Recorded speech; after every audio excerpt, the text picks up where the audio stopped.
I was recently asked to speak at a conference of financial professionals on the topic of how to find a good divorce attorney, because these people are often called upon to help clients, friends, family find an attorney when divorce is possible or imminent.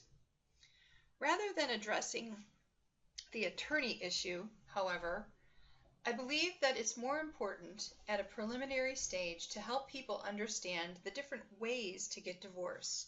And therefore, the title of this speech is, Which Divorce Model is Right? When I say divorce model, I refer to the different ways that a person can get divorced. In other words, are they going to go to court and fight it out in front of a judge? Is it a do-it-yourself situation where the two people can sit down and work everything out on their own? In between those two extremes are a variety of options. So let's start with, who is asking the question? How do you answer the question? Is this person a client, a friend, or someone who you just know socially, very informally? How did they get your name? Is it a couple or one person asking you? What are the goals of this person? And finally, when are they asking the question? Are they just beginning to consider divorce, or has their spouse already decided that they want a divorce and hired a lawyer, but they have not? Or has this person already hired a lawyer? For purposes of this conversation, let's just pretend that the person asking you the question is an acquaintance. Let's say the person who cuts your hair.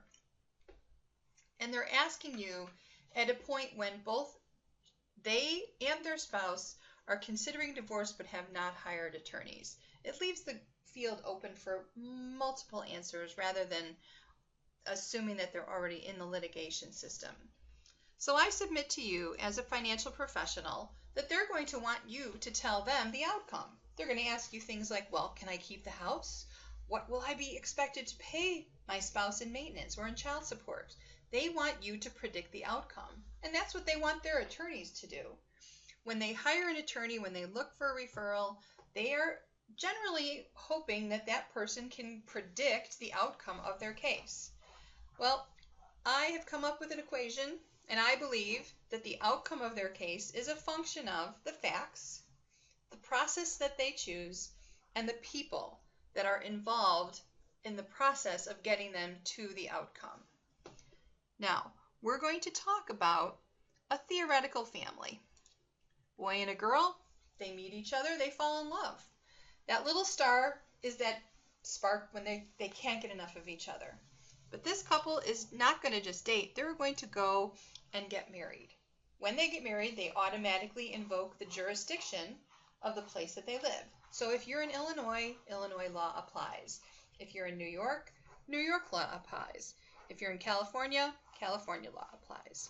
Now, I'm a spiritual kind of gal, and I recognize that the statute books cannot think of every possible situation. So I always refer to the law that's above the law, whether you call it justice, equity, fairness, divine order. There's always something, a sense of fairness that each of these people have, that all the people in the process have, that they connect to, that's beyond the words that are written in the book. Now, this couple's married, making some money, they buy a house, they have a few kids.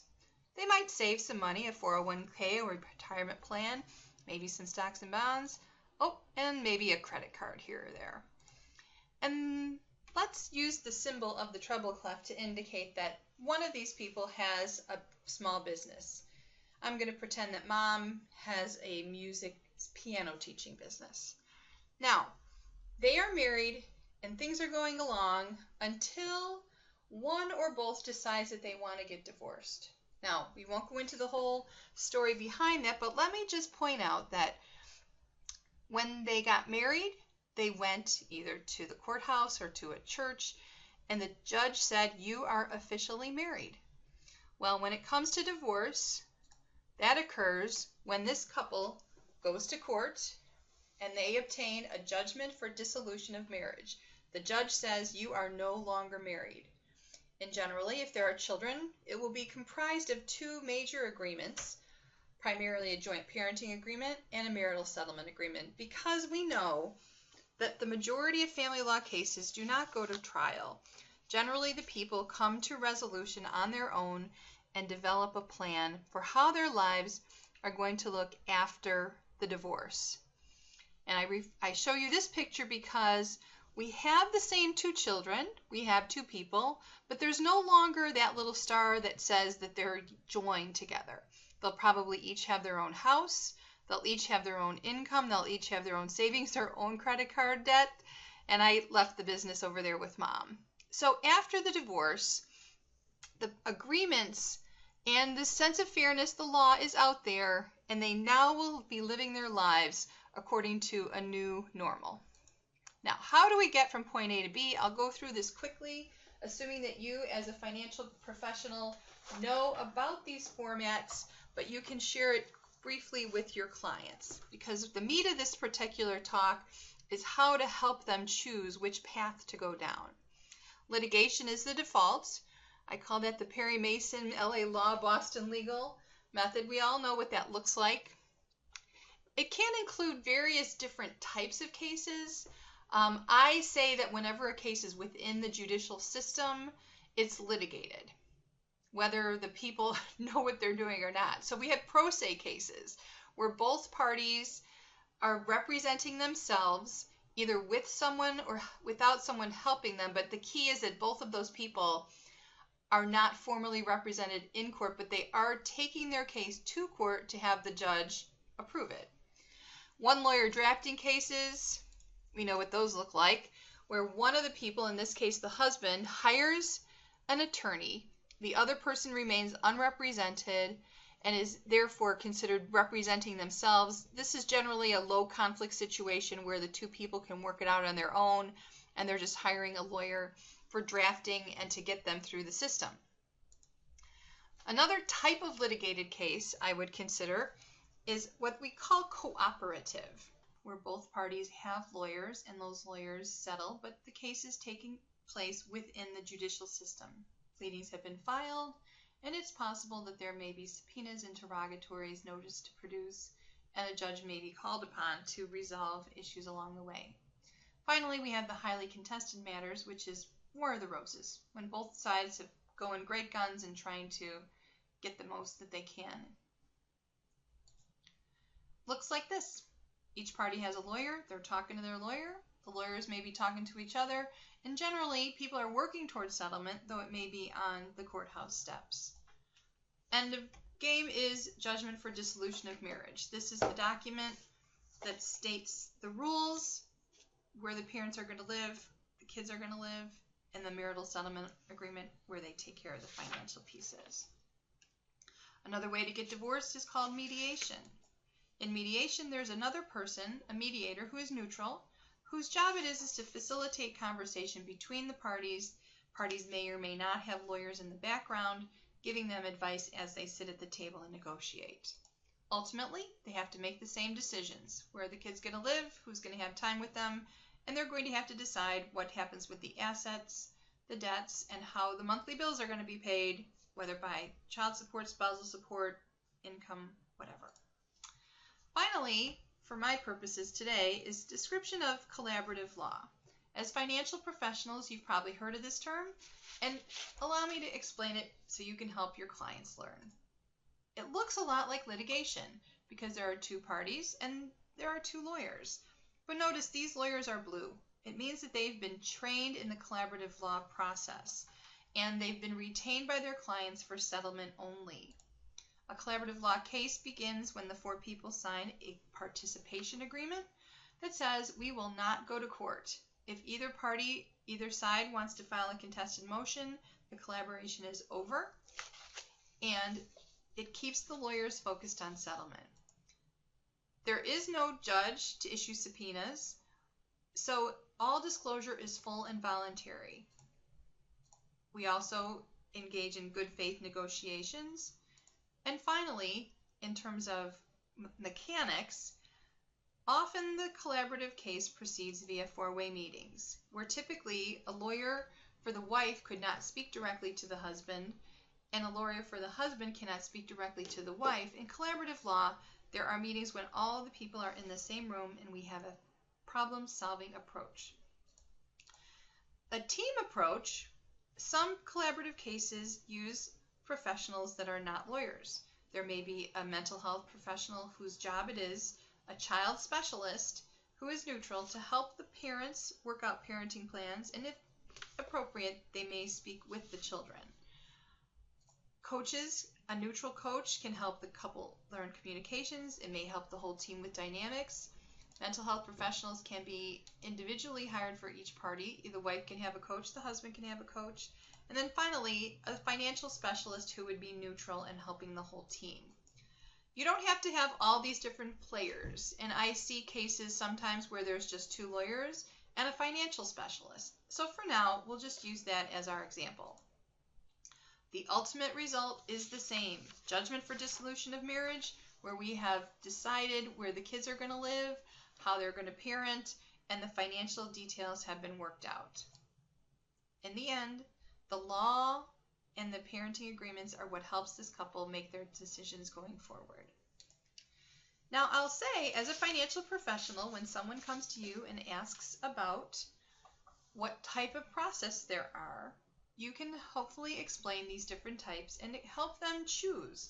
And when they choose, it will be because A, their values are aligned with a particular process. Their educational levels often play into how they choose to divorce, whether they have kids or not, their income levels, and their motivation to divorce. Mental illness and addiction can come into play when they're deciding which is the right process for them, and generally the facts are an important decision-making factor. Let's take a look at some examples. The Smith family. Karen is 42. She works part-time and makes $12,000 per year. Mark is 43. He works full-time and makes $120,000 per year, and they've been married for 18 years. The American Academy of Matrimonial Lawyers is a group of elite attorneys that practice in the family law area, and it encompasses attorneys from all over the country, and they have developed a formula. It says that you take 30% of the payor's gross income minus 20% of the payee's gross income, with a limit that the award shall not result in the recipient receiving in excess of 40% of the combined gross income. And this is calculated before child support. They also have guidelines as to the duration of the award, and there are certainly factors that would justify a deviation if these numbers didn't work out. So if we apply the formulas to this particular fact pattern, the result is as follows. Mark, being the higher wage earner, would pay maintenance to Karen in the amount of $33,600 per year, which means that because maintenance is taxable to the payee and is deductible to the payor, Mark's gross income is $86,400 and Karen's income would be $45,600, and this maintenance would go on for 13 and a half years. So these are the numbers for this particular family if you apply the AAML formula. So the question becomes, do you apply the AAML formula? And I submit to you that the answer to that question depends on your values. Because when you look at those numbers, if they line up with your value system, most likely you're going to say, fine, let's use that formula. But if it doesn't, that's when you have to really take a look. So, do you apply the AAML formula? I submit it depends on your process. If you're in litigation, who makes that decision? It's really the judge. If the judge believes that the AAML system, the formula, makes sense, then he or she is going to apply that formula, and that's going to be your outcome. It doesn't really matter what the client's value system is. The lawyers may have a value system that aligns with the judges, and they may be, one of them could be arguing that that's right, the other one could be arguing that that's wrong. But the ultimate decision is going to be made by the judge. If you're in mediation, You may have a mediator who says, hey, I know about the AAML formula. I'll calculate it for you. You guys take a look at it. But it's the clients who make the decision as to whether or not to apply the formula. They may think about what their lawyers think or their judge, but ultimately it's their decision. In collaborative law, similarly, one or two of the lawyers may know about the formula, may share it with their client, and if the client's values line up with it, they can choose to use it, but they don't have to. And they're not going to be forced into using it if a judge says it's right. Let's take a look at another topic. Let's assume that they have children. David is 17, Elizabeth is 11, and Billy is 8. And all these kids are going to live with Karen. What would the result be according to the AAML formula? Well, first we're going to calculate their income. The maintenance occurs before child support. And in Illinois, we have a child support guideline that's based on net income. So we'll take out the taxes and use the statutory number. And it results in Karen having money after she pays her taxes and after she receives her child support of about $51,200 to live on and take care of the kids.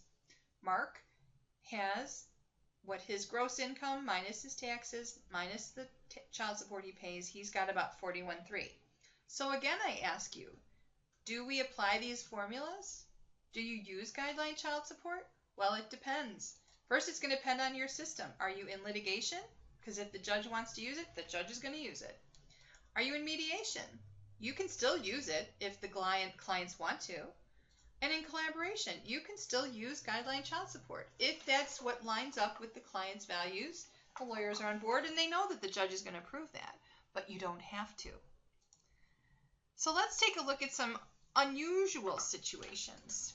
Let's say Karen is the person who's working full-time. She makes the $120,000, and it just so happens that she's also been the person taking care of the kids, and the kids are going to live with her. What if Mark works part-time, mostly because he can't keep a job, he keeps changing jobs, and Karen has been begging him to get a full-time job for years? Well, guess what? If we apply the AAML formula, Mark's income is going to be his part-time income plus the maintenance that Karen gives him. So she's going to have $86,400 and he will have $45,600 after maintenance. And the kids are living with Karen, so we're going to take out taxes and we're going to factor in child support. And Karen, because Mark still will be giving her child support, will have $21,700 to live on and Karen will have $96,600. So, do we apply the formulas? You can look at those numbers. Whose value system is going to make the ultimate decision? If you're in litigation, the judges. If you're in mediation, the clients. Collaboration, everyone's value system is going to be discussed, explored, but ultimately the client's values are going to decide if we keep the numbers that the formulas spit out or if we modify them. Let's go back to our traditional couple. Mark is working full-time and he's going to pay Karen maintenance for 13 and a half years. And in the first year, Mark has $41,300 for himself and his contribution to the kids. And Karen continues to work and she has $51,200 for herself and the kids. We're going to put in some interesting additional facts. What if Karen's parents are very wealthy? Do we leave the numbers as they are or do we adjust them? What if Mark has had 2 heart attacks and he wants to leave his high-stress job? Back to baseline. Mark and the kids, $41,300. Karen and the kids, $51,200. Would you adjust these numbers? Now think about this. You're a financial professional. You understand all the way people have to pay expenses and what they need to save for retirement. Karen's got these wealthy parents in the background.